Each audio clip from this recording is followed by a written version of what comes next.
கோவை மாவட்டம் வெள்ளியங்கிரி மலை அடிவாரத்தில் உணவு தேடி ஒற்றை காட்டு யானையானது ஊருக்குள் புகுந்துள்ளது. அதிகாலை 3 மணி அளவில் உணவு தேடி கடைகளை சேதப்படுத்திய காட்டு யானையால் அப்பகுதியில் மக்கள் அச்சமடைந்து வருகின்றனர்.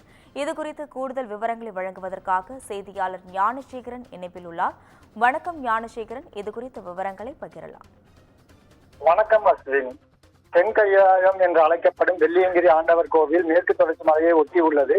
கோடை காலங்களில் வறட்சி காரணமாக உணவு தேடி யானைகள் அடிவாரத்தில் உள்ள கோவிலுக்கு வருவது வழக்கமாக இருந்தது. ஆனால் தற்பொழுது பருவமழை பெய்து வனப்பகுதியில் யானைக்கு உணவானது வனத்திற்குள் இருந்த போதிலும் கோடை காலங்களில் கோவிலில் வந்து உணவு உண்டு பழகியதால் அடிக்கடி கோவிலுக்கு வந்து அங்கு உள்ள கடைகளை உடைத்து உணவு உண்டு பழகியது.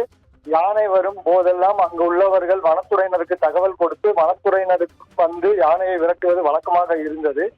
மேலும் அந்த ஒற்றை யானையை விரட்டுவதற்காக சமீபத்தில் 2 கும்கி யானைகள் டாப் ஸ்லிப் பகுதியிலிருந்து கொண்டு வரப்பட்டது. ஆனால் அந்த கும்கி யானைகள் இருக்கும் வரை ஒற்றை யானை காட்டு யானையானது கோவிலுக்குள் வரவில்லை. ஆனால் சிறிது நாட்களுக்கு முன்னர் கும்கி யானை டாப் ஸ்லிப் முகாமிற்கு திருப்பி அனுப்பப்பட்டது.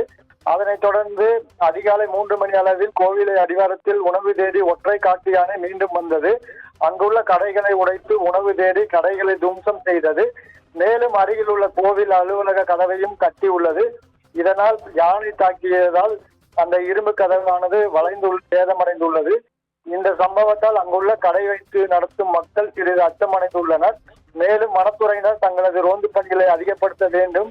அதில் யானை வரும் நேரத்தில் யானையை விரட்ட வனக்காவலர் குழு ஒன்று நிரந்தரமாக கோவிலில் நியமிக்க வேண்டும் என கோவில் நிர்வாகத்தினரும் வனத்துறையினருக்கு கோரிக்கை விடுத்துள்ளனர். கூடுதல் விவரங்களுக்கு நன்றி ஞானசேகரன்.